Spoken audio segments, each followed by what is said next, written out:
Hello, I'm Simon. And I'm Dan. And this is the Wikicast, a podcast where Wikipedia takes us to a random article and we talk about what we find. Daniel, what are we talking about this week?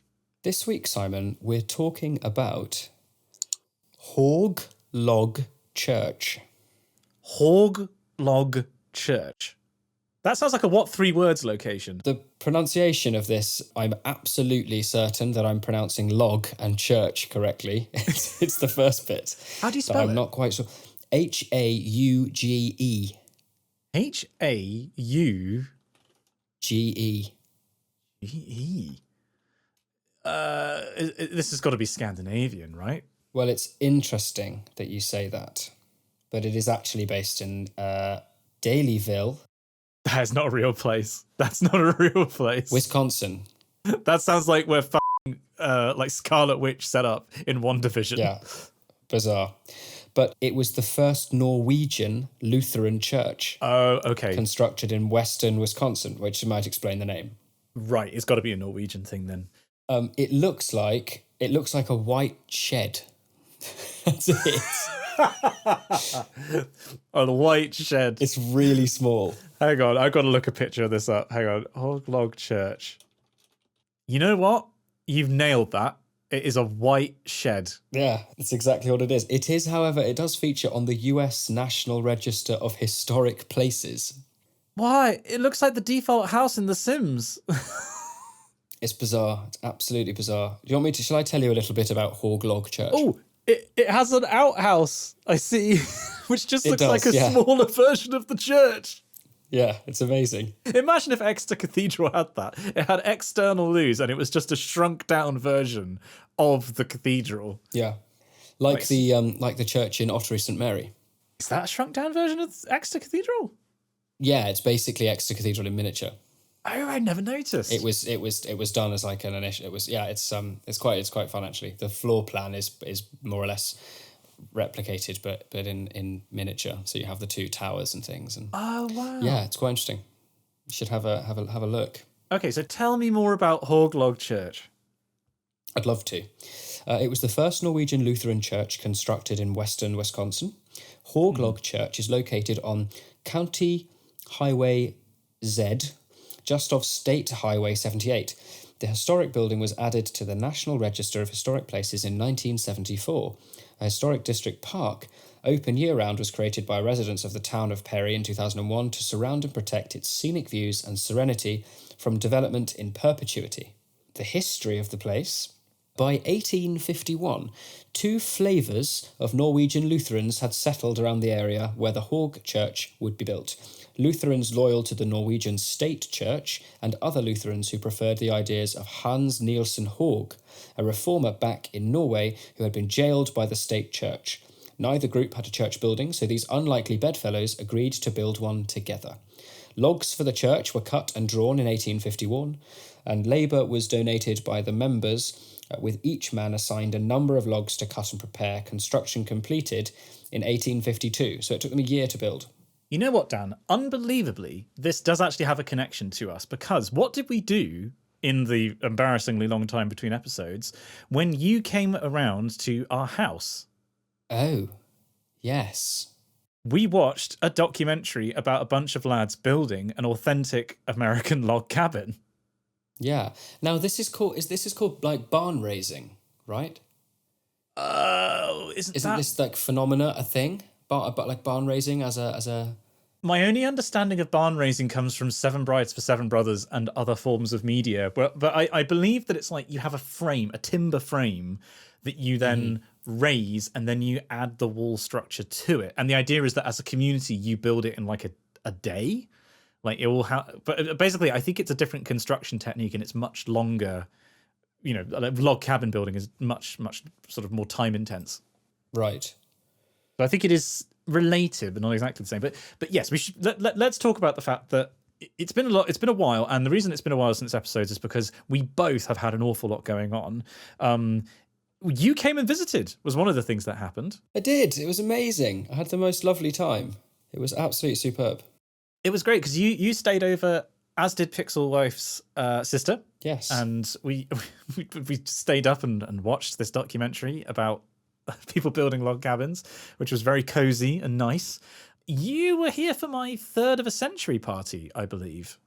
I was indeed. Yeah. And a very jolly time was had by all. So to explain that to the readers at home, I didn't get a chance to have a 30th birthday party because it happened during the pandemic.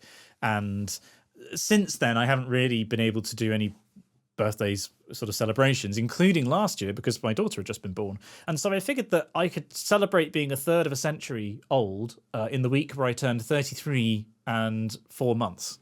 And that was what we did. We hired out the same venue that we had the Simon SciComm at, and we got together about, God, I don't know, a couple of dozen people, and we had cake, and it was just an excuse to see lots of chapel people, and you all got to meet Pixel Baby. Which was completely and is always the loveliest thing, because she is just the most gorgeous thing. I mean, obviously I'm biased, but it is rare that we leave the house and we don't have somebody comment on how beautiful the baby is and how beautiful her eyes are specifically. Yeah, she's completely stunning. Mercifully, she takes after her mother, not me. She's actually away at the moment. I'm recording this in a childless household because Pixel Wife is off with seeing her family with the baby for a couple of days. I really miss them. It is amazing how being away from her for just a couple of days, like I've been rewatching all the videos that Pixel Wife's been sending. I am completely besotted. I can't help it. Oh, bless. But you got to sort of, because you stayed over, you got to sort of see firsthand what it was like to look after a really quite small, because hang on, I mean, she would have been less than 6 months old when that all happened, like 5 months old. Yes. Like, it's quite, I don't know, what were your impressions of sort of seeing that stage of parenthood kind of up close? Amazing, really. I think, it's incredibly involved, but just, I mean, my takeaway was that obviously, it's exhausting and unrelenting. But, I imagine too that throughout that exhausting process, there are often moments that are just so precious and lovely and amazing, and they sort of work in tandem, maybe. Do you think? Yeah, I think if you didn't get those moments, it would be tough. Yes. And it is so much worse for my wife than it is for me. Pixel Wife is just a saint. I'm cautious in the language I use around her, just because I don't want to imply that it's somehow easy for her, because it's not. The reason that she's really good at it is because she works really bloody hard at it and sacrifices a lot of her sanity to make sure that the baby's happy and healthy. And she's just extraordinary. I can complain about being tired and it's a stress on me and making sure that I provide for the family and everything, but she's the one doing all the hard work. And I will never forget that. She's a very very happy baby. She is. She's a very smiley baby. Yeah. She does this wonderful thing where I will go in and wake her up. Well, sorry, I won't wake her up in the morning, but if she's woken up from a nap, or if I get to go to the crib, I'll go in and wake her up. I'll just go and wake up the baby. You cruel bastard. Why on earth did you do that? But she'll be lying there awake in the pram or in the crib, and I'll be she'll see me and I'll just burst out into a smile. And it's just the best. I know she will, but I hope she never stops doing that. Yeah. It was very cute. We video called the other day, actually, and she hadn't seen me for 2 days. And she was so confused by the fact that I was inside the phone. But she was smile. I did, because we've been doing some sign language with her as part of Baby Sensory. So I signed say hello, and she just started beaming. She immediately recognized what it was. Yeah. Oh, it's the best. So this may be a recurring theme, dear readers, of the Wikicast going forwards. It's just me gushing about how amazing my daughter is. But that's lovely. That's completely lovely. And I concur, she's absolutely incredible. But I'm not the only one that's been having sort of big stuff happen to me. I mean, there's loads of stuff going on at the moment in the background with me. Since we last recorded, there's been loads of stuff going on with YouTube. You've had some big events too. Yeah, there's been lots going on. Lots going on with work, which is exciting, but just very busy. I'm very tired, and there's been a significant period of time where I've had things on at weekends. So I would normally come home to Oxfordshire from London at a weekend, which gives us a really good opportunity to record the podcast, namely because all of my recording gear is in Oxfordshire. So not being able to do that means I just can't record, and I'm also having to live out of a suitcase, and it's very exhausting. Sort of like Paddington Bear. Yeah, a little bit, but I'm hale and hearty, so that's good. I'm just quite tired. I came back home today, which is completely lovely, and I'm already feeling better for being at home. So that's nice. Can we reveal that you're now officially a trainee lawyer? Is that a thing we can say? Yeah, I think I can. I started my training contract a couple of days ago, which is the last stage of the process of qualifying as a solicitor. So that's really exciting. Which is huge, and well done. Yeah, it's very, very, very exciting. As far as I can tell from your socials, it seems to be equal parts a lot of sort of hard work and being in the office, and also a lot of pints. That's a trend I've noticed. Yeah, well, we all have coping strategies, don't we? So that's that's fine. No, I had. It's helpful too that regular readers of the podcast will know of the VIP Hugo Wickman. We actually both work in Canary Wharf, which is fun because it means that every night I'm going to put work in a few quotation marks for Hugo, but go on. Well, yes, yeah, but it's nice because it means we can meet up for lunch or go for a beer after work, and that that's lovely, as we did last night, which is good fun. But yes, just very, very busy. So I do apologise that we haven't been able to stick to, well, I was going to refer to it as our regular sort of scheduled broadcasting, but it's anything but regular. So it's just nice to be back in the seat, It is, and there's a lot of stuff going on. We will do our best to keep making the pod because we do like doing it. We like this is our chance to sort of hang out and talk to each other, which we do enjoy. Exactly, which is the whole reason that we made the podcast. Really, when we think to set out time. Yeah. Granted, when we started, we still lived in the same place, but the reason the podcast and the sort of inexplicable reason that people actually like listening to our droning, annoying voices, it gives Simon and I an opportunity to stay in touch and, keep each other in our lives, which is lovely. And then every now and then, like we've just mentioned, I get to go and, see Simon, or you might be in London, and we can properly catch up. And that's really nice. So. And during the time that you came over, I should point out, we filmed a couple of videos. Yes, we did. That was a very challenging time for me. I think for both of us, actually. That was, I haven't edited them yet. I have not had a spare couple of hours in which to try and edit them. I am looking forward to doing so because they were a lot of fun. One of the videos was promised a couple of years ago, and you've been hanging on to the props for this video for a long time. And I'm so glad that we did get to do it. Yes. But oh boy, it was challenging. You'll see what we mean when it comes out, and I'll try to carve out some time. I actually have a little bit of time this weekend. Maybe I could try and do it then. Yeah, when this episode comes out. I'd love to see the result, actually, because we suffered. we bloody did. We suffered pretty badly. But we opened things from the PO box as well. We did. So all the stuff that our lovely readership has sent us, we sort of collated and opened, and there were some amazing things in there. Yeah. I'm looking forward to editing that together just to reminisce about all the cool stuff we got sent. Yeah, I will do my best to get those together. That was a very fun day because you came over, we filmed all this stuff, and then we had a takeaway, and I just remember being so happy. Yeah, it was good food, actually. It was Chinese takeaway, wasn't it? Was it Indian? I think, no, it was an Indian, I think. Yeah, you're right. But we were, I'll spoiler the video in saying that we were both like more than a little bit tipsy. Yes, yeah. It was a challenging time. Oh, God, even just thinking about it, I can suddenly smell and taste the inside of a balloon. I know exactly which one you're referring to. That's just vile. But anyway, this is something for readers to... this is just a teaser as to what you'll see. Yeah, you got this to look forward to. But anyway, there's more stuff that we can sort of catch up on in relevant sections of the pod. So can you tell me anything more about the white shed of Wisconsin? Well, I can tell you that the walls are built of oak logs, and the first logs were exposed on the outside, but later covered with clapboard. Inside, the logs are coated with a thin plaster. The church is furnished with original pews, a pulpit, altar rail, and small balcony. Original pews sounds like a James Bond character. Yeah. Well, reading that makes me think we're doing our own sort of budget episode of Grand Designs. That budget is £4 million, and somehow the vicar is pregnant. Yeah. All because she wanted to play project manager. Oh, God. That was the other thing we did, wasn't it? We watched that episode of Grand Designs with the worst people. Yeah. Well, it was amazing actually, wasn't it? Because we watched the episode with the worst people, and then we watched that amazing renovation in Devon.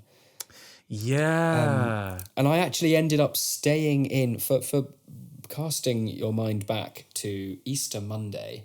I found myself in Exeter because I had been singing at Buckfast for the Triduum, the series of services that Bless you. take us from that take us from Maundy Thursday to Easter Sunday, and then Easter Monday for Exeter or Exeter Cathedral is always the day where Exeter Cathedral Old Choristers Association have their big sort of reunion, and there's a big dinner in the evening, and it's all very jolly. So I had to book a hotel for Saturday night for Sunday night and Monday night, and I stayed in the building that was formerly House of Fraser, but was renovated by the guy who was featured on Grand Designs. Right. Oh, interesting. Yeah, it was cool. That was one of those. This is not potentially interesting for people who haven't seen the episode we're talking about, but it was this incredible house that cost, oh God, how much was it? Like, it was several £1 million, wasn't it? Yeah, it's a crazy, crazy place. And it looked like an art gallery, like a long, thin art gallery with these incredible views and everything. But it was like, we had this discussion afterwards about like, it's just a house. Does a family really need to spend that many resources and ship all this shit in from various parts of the world to just make that? Like, it's about the limit of what I think I could. It was like brushing up against the limit of what I could potentially conscionably actually live in. Yeah. Like, not that I'd ever get the chance to build or live in a house like that, but like, it was like anything more than that is just gross. And it was on the threshold of being gross for me. Yeah, it was crazy. Yeah, it was quite something. Anyway, so we feel like we're in an episode of Grand Designs, but that's Yes. Kevin MacLeod was inside this white log cabin. As far as this lovely historic church, I don't think there's a huge amount more to tell you about it, really. Wisconsin's one of those states that does kind of appeal to me. I don't really know why. Yeah, I don't know much about it. It's where Red Letter Media are from. It's sort of upper Midwest, right? Yeah, it's really near the border with Canada. Yes, yeah, that's right. So it's like the Green Bay Packers, I believe, are the big NFL team. Oh, right. In the state, and then it's like ice hockey area. Yes, because I guess it would be near Minnesota. Minnesota. Yes, I think it's near Minnesota. So all of the ice hockey mad places. Yeah, the America's hockey belt. I don't know. There's something about it, and it's the same for Canada, I guess. It's just like that part of North America that is very dense. Sorry, very very sparsely populated. Yeah, and you get these extreme winters, but also this because it's so far from the coast, like quite a big swing between summer and winter.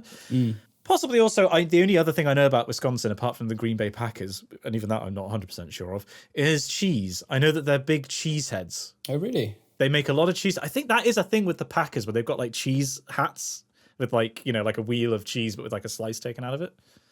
Yeah. Oh, I didn't know that.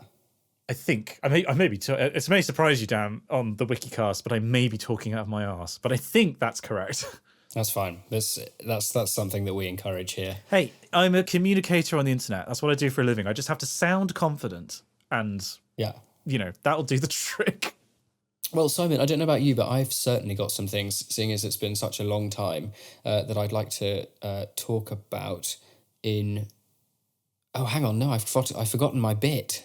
You have forgot. I was waiting to pounce on that. I have to do my thing. Oh, well, in that case, let's take a hop, skip and a jump over and discuss my choral piece of the week. I was willing you to up then.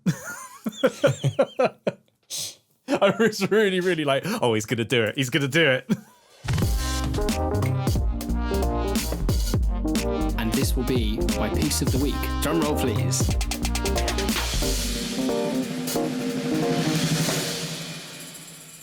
So there's lots of options, I think, at this point in the year, because we're not super far away from the proms programme being released. So we actually know what's going to be making appearances at the proms this year, which is very exciting. Also, this is one of the last times of year, like springtime, and we are now we're in the thick of springtime at the moment. This is one of the last times of the year until really kind of Remembrance, where it feels like there is dedicated choral music. Like choral music, I think we've said this before, is not a summertime activity. There's lots of classical music about summer, but seemingly not very much choral stuff. Yeah, it's an odd one, isn't it? I don't know. Well, actually, have you looked at the proms program? I thought it hadn't been released. No, we're not far away from it having been released. Oh, I see what you mean. Sorry. No, I have Yes, not. it was released like a week ago, I think. Right. No, tell me. What? There's some great stuff. I've got my eyes on a couple of things, most especially the John Wilson Orchestra, who are amazing, are putting on a quite exciting looking Sunday that ends with John Adams' Harmonia Lyra. Oh, I love that. Yes. Which is really cool. And that actually deserves to be a choral piece of the week in and of itself. But I'm actually not going to pick anything that's from the proms. I thought this would just lead us into some good sort of music conversation. What I have been listening to, more or less on repeat for the last week, is Belshazzar's Feast. Oh, yeah. By William Walton. And it's just amazing. It's absolutely amazing. The plot of this large sort of cantata is in the Jews are in exile in Babylon after a feast in which Belshazzar, the Babylonian king, commits sacrilege by using the Jews' sacred vessels to praise heathen gods. He is miraculously killed. The whole kingdom collapses and the Jews regain their freedom. But in classic Walton sort of style, it's this enormous, bombastic, hugely orchestrated piece of work that has there's moments of real sort of jazz in it.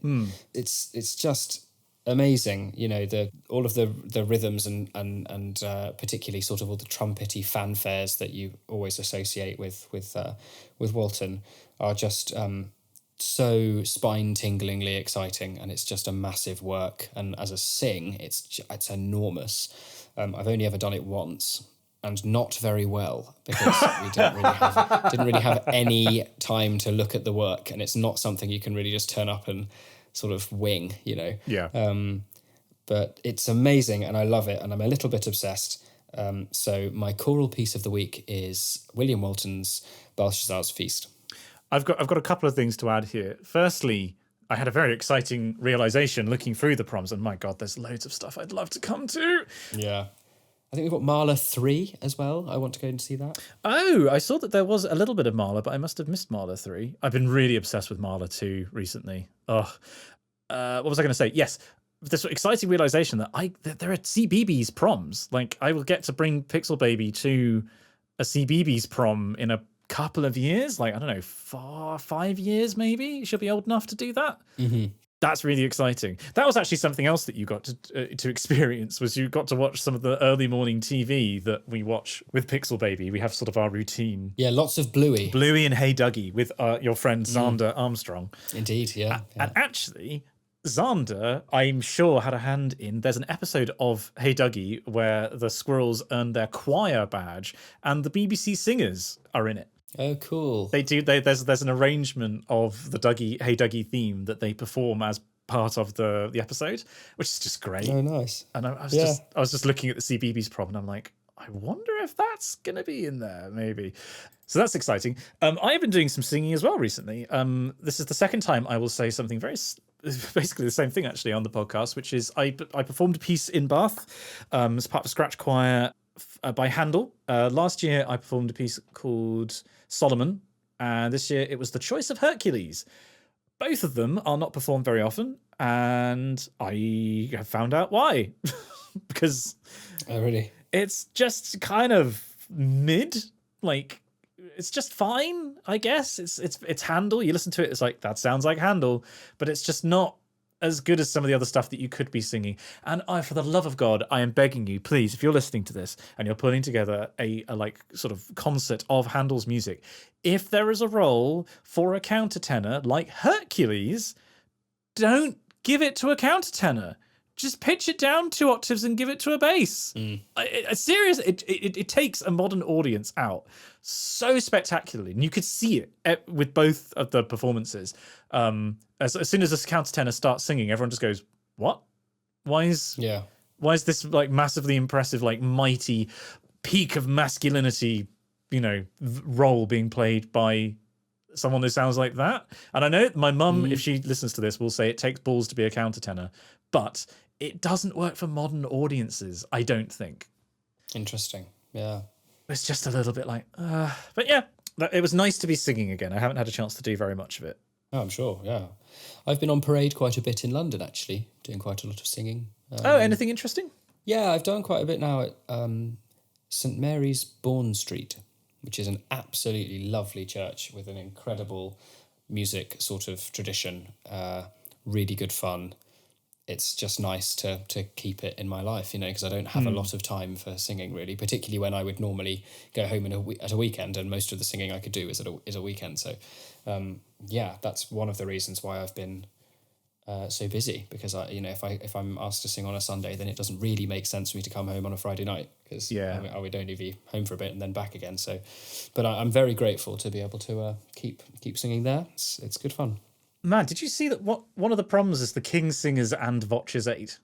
Yes, yeah, I did. That's a musical showdown. It looks really good.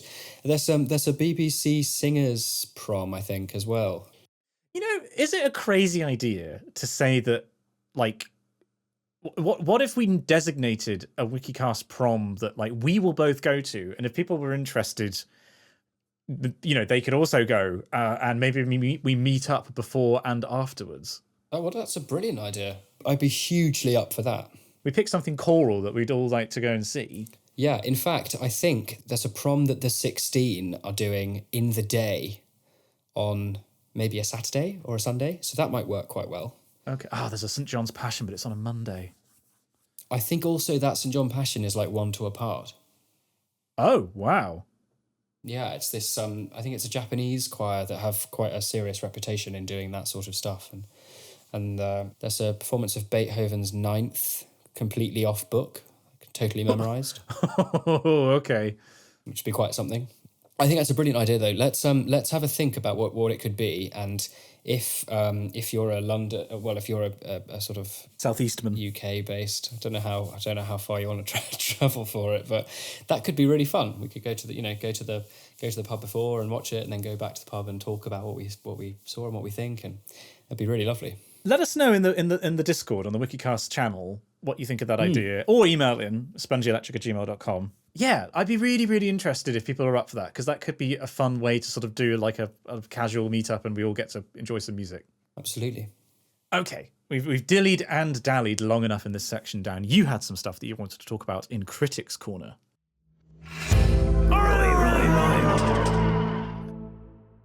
Yeah, so I've seen some cool things recently. I've seen things you people wouldn't believe. Attack ships on fire off the shoulder of Orion. Amazing. What a monologue. It's amazing, isn't it? Partly improvised. I don't know if you know that story. Oh, yeah, I have heard this, yeah. For people that don't, this is Blade Runner. Go on, Blade Runner. So we're both just, I could tell you a thing about a movie. Yeah, Blade Runner. I know things too. Rutger Hauer at the end, and apparently it was like a hellish shoot, and everybody hated Ridley Scott during it. And like at the end of it, the script just wasn't working, and they were all miserable because they were shooting at night in the rain or something like that. And Rutger Hauer basically just threw out half of this monologue and just improvised what is now famously in the movie, including the line "Tears in Rain" wasn't in the script. Which is that end of Blade Runner is really something. It's very powerful, isn't it?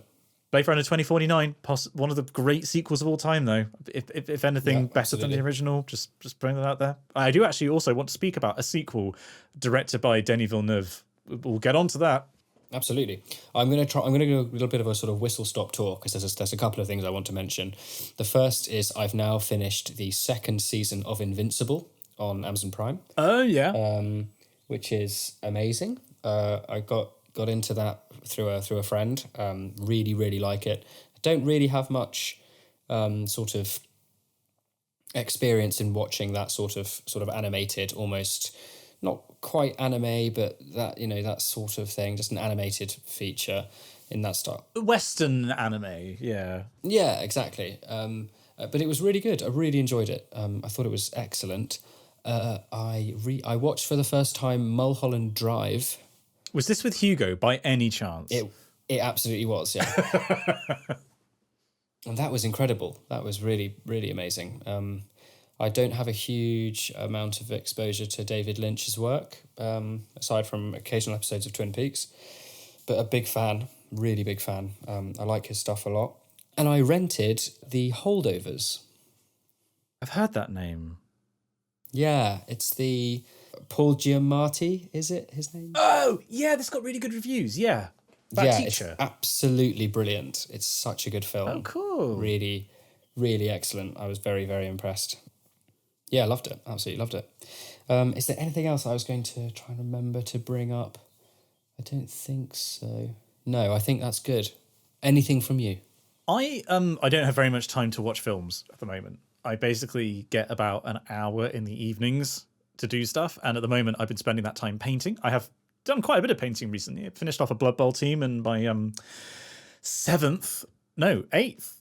Hang on, how many have I done? 8. Yeah, 8th randomly determined Space Marine. But whilst Pixel Baby has check out 50 Shades of Space Wolf Grey if people want to. I tell you what, I can send you the pictures on Discord of what I painted this marine as. So people, just a very brief aside, I've been painting one Space Marine a month ostensibly, where I don't pick what it is. Like I spin a wheel and that determines the color scheme, and another wheel picks like an artistic style or a constraint. And this one was an iron hand, and I could only use 3 paints. Wow. Which made it really challenging. But I decided to go for like this really chrome reflective metal style to contrast against the black armor. I was really happy with it. But anyway, that's besides the point. I just spontaneously watched a film the other day, which I've watched clips of on YouTube, and it was pretty good. I wasn't completely blown away by it, but it was pretty fun. It was called Moneyball. Oh yeah, with Brad Pitt and Jonah Hill. Yes, yeah. I've it's the baseball algorithm stuff. Yeah, exactly. It's like basically how a nerd use statistics to try and win baseball. And it was pretty good. It was written by Aaron Sorkin, which I think was how I learned about it. And it was shot. It looks like it's a David Fincher film, but it's not, and it's very, very well edited. But yeah, I quite enjoyed it. It was a nice way to spend a couple of hours, even though I know nothing about baseball, and I know about the same amount after the film. What I really wanted to talk about was I went to see in the cinema by myself Dunk Part 2. Ah, yes. I have also seen that. Now, what did you think of it relative to the first part? I think I enjoyed it more.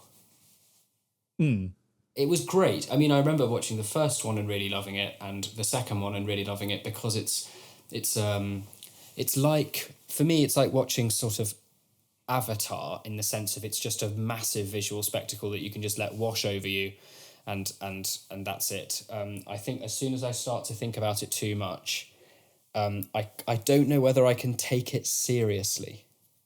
I don't know. I was having this conversation with my partner actually, and about sort of, is that there is a sort of inherent, I think, challenge with science fiction when things happen that are sort of unexplainable, in terms of like, it's almost like magic, right? Whereas when you're watching something in a fantasy setting, your suspension of disbelief is higher. Yeah. Because you know that there are things that just can't, like you can't apply a sort of physics approach or a scientific approach to explaining these phenomena. It's just magic. That's what it is. Whereas with science fiction, I find it's that line is blurred, and I find it harder to suspend my disbelief. Interesting. Was there anything in particular that took you out, do you think? I don't know whether there was anything that necessarily took me out. It's just when I start thinking about it, I guess, too critically, in terms of the the sort of the story, like visually and performances wise, absolutely amazing. Loved it. Completely gorgeous, incredible spectacle. But yeah, I don't know. I just think I get moments in the story, and I'm just a bit like, oh god, it's sort of I can't take it as seriously as I would like, you know. But that's on me, I guess. But I also am a self-confessed. I prefer fantasy to sci-fi. So See, I think it's one of, like, it's certainly unique, I think, in terms of what it's doing with sci-fi at the moment. Like, I really, really like how both it and Part 2 weren't afraid to get weird.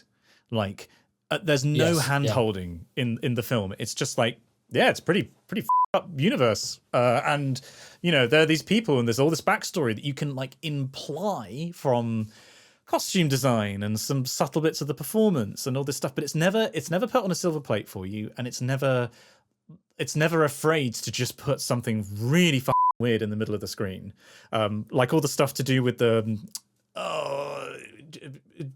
Giedi Prime, the planet where the Harkonnens come from, and there's the gladiatorial stuff. And it's washed out. And I did not realize until after the fact, I feel stupid for admitting this, that it was, the idea is that it's shot in the infrared spectrum. Like, the star doesn't emit light in the visible spectrum, it emits light in the infrared, which is why everything looks like that. And I just, I really respect Denis Villeneuve, and he did this with Blade Runner 2049, he did it with Arrival.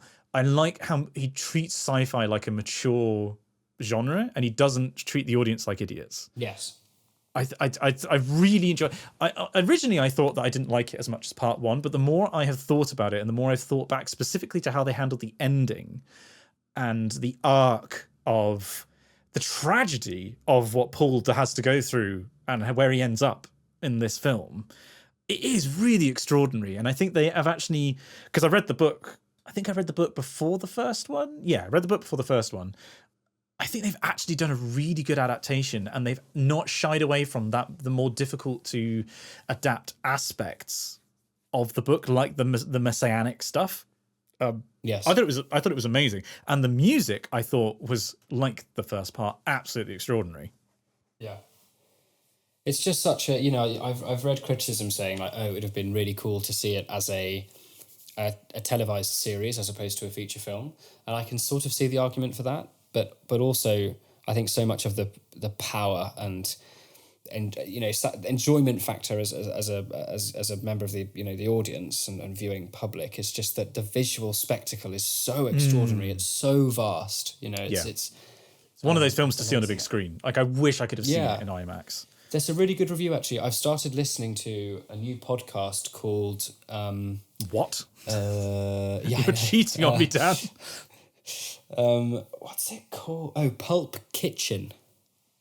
Right. Okay. And it's like a film review podcast. These two English guys, and it's great. It's really, really endearing, sort of thoughtful criticism, while also being sort of quite funny, and they've got a really good rapport, almost as good as ours, I think. But it's really good. It's nice, and they reviewed it in an episode, and it was excellent.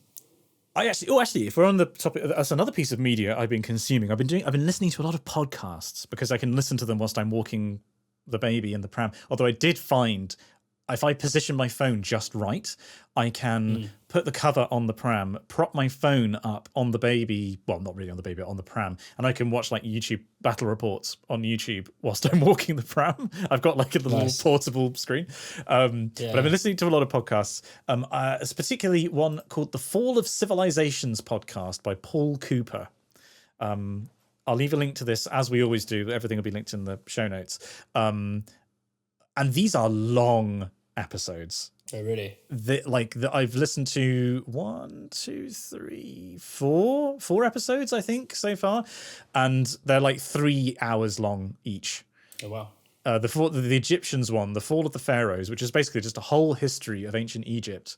It was, I think, 4 and a bit hours long. And it's just a guy talking with some nice sound design. There are who get actors in to read excerpts from historical documents. And it seems, as I'm not a historian, but it seems to be a very thoughtfully made. introduction to the lifespan of a civilization. So I've listened to the one on ancient Egypt, the one on the Incas, the one on the Aztecs, but also the Assyrians, the Bronze Age collapse. Yeah. There's loads, absolutely loads. And the one about the Aztecs was like shocking to me. I knew most of the story, but like to actually hear how it all happened and just how incredibly brutal Spanish colonizers were, is still shocking to this day. There's a really amazing series focusing on that in the Rest is History podcast, which I really like. I don't know if you listen to that, but I'd highly recommend it. They're just coming to the close of a similarly brilliant series on Lord Byron. They're brilliant, you know. I like those a lot. But their episode on the sort of conquistadors, you know, and the brutal is the word. There's no other way to describe it. It's absolutely. But also some of the little details that I wasn't aware of. Like I didn't realize that when Cortez sailed to Mexico from, I think it was Hispaniola. I can't remember which island they sailed from off the top of my head.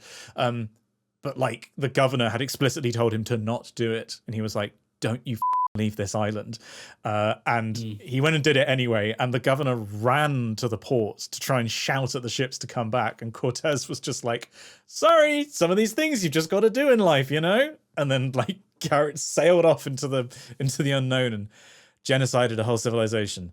But you know, fascinating. I highly recommend the podcast. It's if you like high quality productions like the Wikicast, then can't recommend it highly enough. Amazing. But we've rabbited on for quite a while, Dan. I do think we need to say thank you to some people who make all of this possible and whom you can blame. Top lad. So, as Simon said earlier, it's that time to say an enormous thank you to those who support us on Patreon. That's patreon.com/the Wikicast. Don't skip forwards. I know some of you skip forwards through this section, but don't, all right? You're going to sit here and listen to the people that make this possible. Learn these quietly names. And nicely, well-behaved through this entire section. We'll stop the podcast and make you line up outside. We will turn this car around. That's it. Back to the start. Back to the article. Without support on Patreon, this podcast couldn't happen. We wouldn't have money for our hosting. We wouldn't be able to pay our glorious editor. And we wouldn't be able to, like, again, Simon alluded to earlier, have these moments where we meet up and do really silly things. I can't wait to hear all of your sort of thoughts on these videos that are going to be hopefully coming out soon, because they were deeply silly. Simon, if you wanted to support the Wikicast, how could you do that? Well, you could go to patreon.com/the Wikicast, and you could sign up as either a top cat and top dog, which are the top tier members, whose names we read out on the show, or you can sign up as team dog or team cat, and those are just $5 and $1 a month respectively. We don't ask for much because we don't give you much. We're just trying to cover the cost of editing and hosting, and if you like our inane rambling, it's literally the cost of like one London glass of water. Brilliant. Well, I would like to say an enormous thank you to those who support at top dog tier, the primo pet of choice. So without further ado, a huge thank you to Jay Wright, Ben McMurtry, Codzo, Colin J. Brown, the original Lexi at front desk, Aaron Wilkinson, Naf Larocque, Andrian with an N, Chan, Ben Caples, Martin Narciso, Lexi at front desk is the boss now, Amy Bonney, Sophie, Karnav, I'm stuck in a PhD and I blame Simon, and Riley Stray. Thank you so much for your support. Oh, I love the Lexi at front desk cinematic universe. It is possibly my favourite thing about doing this show. Although, tell you what, a blast from the past came up the other day, by the way, on the Discord. I had somebody pull a screen grab from a Patreon video that I'd made, and it was Riley Reid, Dan. It was... Oh, really? Username Riley Reid. And considering the gif that they pulled of me, it made sense. But that was a throwback and a half to a much earlier episode of the Wikicast. I would like to say a very big thank you to our top cats. Those being Will Jenice Humphreys, James S., Rents Kirk, Simon P., Oliver Burkhart, Nathan Flaherty, Kobe. I don't know why I did it like that. Sorry. Leyla Medina, Lord Lewis Bassingdale of Anitsford and its surrounding provinces, Jack Easton, Izzy CC, Dame Valerie III, Dan Hanvey, Colm Mansfield, Christopher Betterton, Lexi at Front Desk's Cat, Hilda, Isabella, Anna Reifer, and the Kyrene on Caffeine. Thank you very much, one and all. It's all your fault.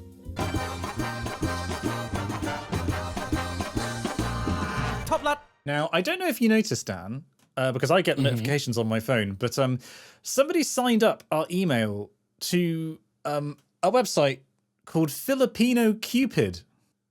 No, I haven't noticed that. We got a lot of notifications the other day from someone created an account with our email, and yeah, we got a lot of thirsty people who matched with us. We may need to change, like, our email being properly spelled out in the description, because I think we've been signed up to a lot of guff. Okay, Dan, we have several emails in the time since the last episode. Again, apologies that it's been so busy. I am really want to hear from Lewis saying, regards, most amazing place I've been. This was in reference to, we asked previously where I asked Dan where the most amazing place he'd ever been was. And Lewis has some thoughts on this. Good morrow, Dan and Simon. I'm about a month and 2 days past the release of this episode. Don't worry, we're even further in the future. But it's the most amazing place I've been. This is personal to me as someone who's striving to work in motorsport. I visited Donington Park twice last year. Do you know about Donington Park? I don't know about Donington Park. Tell me about Donington Park. I assume that this is to do with... Is this car racing or is this motorbike racing? This is we are going to be sent another email, I'm sure, by Lewis in short order. I can see a car in the picture, so I might assume. But also there are 4 people in the picture, so they could be riding people for all we know. Yeah, all the people might be in the car. No, that'd be silly, Dan. Don't be silly. No, okay, fine, anyway, Lewis continues. It's amazing to me as it gave me my favourite memories, which are working with a racing driver in the Ginetta Junior Championship and being able to stand in her garage and collect some journalism pieces about her weekend. Cool. Plus, the track is a real old school circuit with high quality corners and elevation. Racetracks are beautiful to me as they hold a lot of memories personally. I've included photos. I admit this is a tad vague, but I'm writing this while stood in a bus station trying not to spill an iced tea. Happy podcasting, Lewis. Aged 1.3, Max Verstappens. Amazing. Thank you, Lewis. It certainly looks like you're having a blast. Yeah. Motorsport's one of those things that I feel like on paper I should be interested in, but I've always just glanced off. I'm not quite sure why. I don't know. Have you ever been sort of followed motorsports? Not really. I quite like looking at pictures and hearing. I'd like to go at some point to like Goodwood Revival. That'd be pretty cool. All of the sort of classic cars and also all of the silly dressing up that goes with it, because that's what I'm into. That's sort of my thing. But I've never been hugely into cars. I can appreciate a classic car. I know classic cars that I like and could dream of maybe owning one day. But I'm not super hugely into the mechanics of them all. But maybe I would be. I just don't know about it. So I did see a GIF the other day of a classic off-road race, as in like Chitty Chitty Bang Bang era cars doing like a rally off, like a muddy field, and people in the back having to bounce up and down to try and get more traction. I'd be up for doing something like that. That sounds like the kind of thing that if I ever find out about that kind of event, we could go to and do a special episode about. Oh gosh. Oh, I know what this next email's about. Okay. We have an email here titled Identity Theft. And look who it's from. Right, go on. Right, okay. Here we go. Dear Messrs. Clark and Moore, Esquire, long-time reader, first-time writer, I think, etc. I apologise for the brevity of my salutation. However, given the serious subject matter of my correspondence, I deemed it necessary to cut immediately to the chase. Upon perusing your most recent publication, I'm now going to zoom down to the references that have been provided in this email. Clark S. Moore D. England in the Late Middle Ages, the Wikicast 2024, episode 124. Hereby referred to as the episode, I was appalled to hear discussion of a reader purportedly by the name Elspeth. I have subsequently raised this issue elsewhere. This is now reference to... Shall I do the references for you so you don't have to scroll Yeah, down? please. That's a Smith Thank you. EK comment. There's another Elspeth? Triple question mark. Proceedings of the Dr. Simon Clark fans Discord 2024. Amazing. But wish to bring this serious matter to your and the readership's collective attention. Being a learned gentleman of the law, I presume Mr. Moore is familiar with the gravity of this situation. However, given at least one of you saw fit to publish this rag, the task seems to befall me to enumerate the myriad issues at play. It is clear to me that this Elspeth is seeking to gain undue influence and recognition as a Discord moderator through the use of my name. There is no other explanation, and I am frankly stunned that this is necessary for me to point this out. Whether this so-called Elspeth mentioned in the episode is in fact a true Elspeth, or simply a masquerading charlatan, is a superfluous detail to the matter at hand. And whether this is either a long con involving at least several family members in cahoots or garden variety deception, the conclusion is plain to see. Furthermore, even if we do allow this obvious seasoned criminal to benefit from a frankly ludicrous amount of credibility and put aside any seeming malicious intent for the time being, another issue remains. That being that the name Elspeth is taken, brackets, by me, and the law... That reference for that is, just trust me, bro, I swear. There may only be at... most one concurrent English... oh, God, I can't even read. Hang on, my Are you all right? Are you all right today? I'm having... Yeah, all the numbers are jumping around. I haven't had lunch.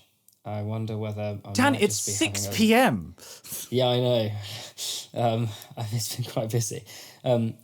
There may only be at most there may only be at most one concurrent Elspeth below pensionable age, and therefore I must insist that this pretender rectifies the situation immediately, or I will be forced to instruct my solicitors to bring legal action to seek restitution. As this coward neglected to publish their personal email address in a public podcast, yet another example of their complete disregard for any decency, it befalls me that I must include my demands in this letter and request their publication post-haste. 1. That, regardless of validity, this Elspeth relinquish all claim to the use of the name Elspeth for a fixed period, effective immediately, and with a duration of 1.5 seconds. So, is this the Inquisition? This is... It's brilliant. I've listened to this the patiently this whole time. You're trying to eradicate someone else's name. That this 2, that this Elspeth pay me, the true Elspeth, compensation of an amount not less than 250,000 Iranian rials, due payable upon the 31st of February 2024. Could you say the two words after the number one more time for me, please? Iranian? Yeah, what you said was Iranian Royales. Ah, okay. Well, there we go. I'm trying to fix on the words because I think the white background, like on the black text, is making my eyes go slightly funny. I'm also really hungry. And third, lastly, given your part in the propagation... Sorry, Your Honour, of this I was calamity- exceedingly hungry whilst I was reading this email. Otherwise, I get very grumpy. And it goes badly for everyone involved. I made a wacky because I was so hungry. Sorry. And third, lastly, given your part in the propagation of this calamity, I demand a collective apology from both of you to the editor, Fergus, for subjecting him to this rag of a podcast. If these conditions are met, I will consider the situation resolved to my satisfaction. With the coldest possible regards, Elspeth Smith, MPhys, M-Inst. Well, I mean, to be fair, we should apologise to Fergus every episode. The psychic damage that we are doing to that poor boy. This is Fergus, the editor. Can confirm. Press F to pay respect. He's got an extraordinarily talented young man. Yeah, amazing. Absolutely if amazing. people haven't listened to his music, they really should. Good God. Good grief. I'm so sorry, Fergus. Thank you, Simon, but also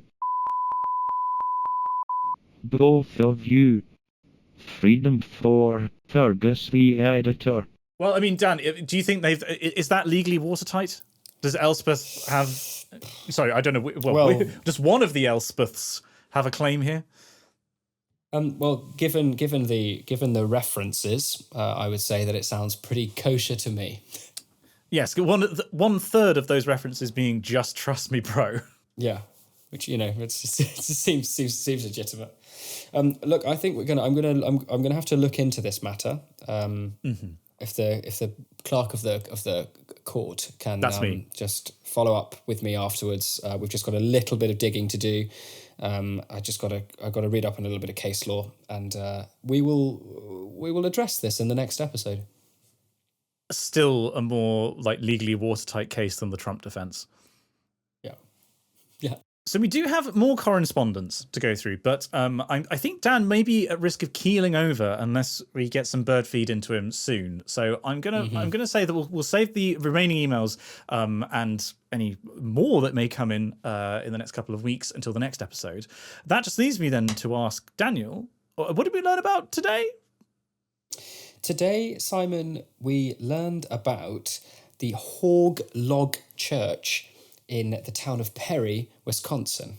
Ah, that was it. Yes, Yes, a shed, perfect. a white shed. The white shed with a smaller white shed behind it. Which was great. It was a nice little bit of sprinkling of new knowledge that fell on the completely unfertile ground of our brains because we were too busy talking to each other about reminiscing about stuff that we'd done together, but also talking about movies and proms. And if you like the sound of doing a Wikicast prom, that'd be great. Let us know if you'd like to come and do that in London. Absolutely. We had my choral piece of the week, which is William Walton's Belshazzar's Feast. We had a load of stuff to talk about in Critics' Corner, which is very exciting. And oh, Frabjous Day, Calu Calais, we had some lovely correspondence from our dear readership. Favourite part of the podcast, genuinely is. Absolutely, always. And that's all for this episode. Don't forget to subscribe to us on your podcasting service of choice, join the Discord, and if you'd like to see our faces, especially... I can actually add this now. If you'd like to see our faces, check out our Instagram, and soon enough, the Spongy and Electric YouTube channel. Call the Bondulance. I'm having a stronk. And other thoughts on the show can be sent to us at spongyelectric@gmail.com. We'd love to hear from you. Join us again for another tumble down the wiki rabbit hole, And we'll see you next time.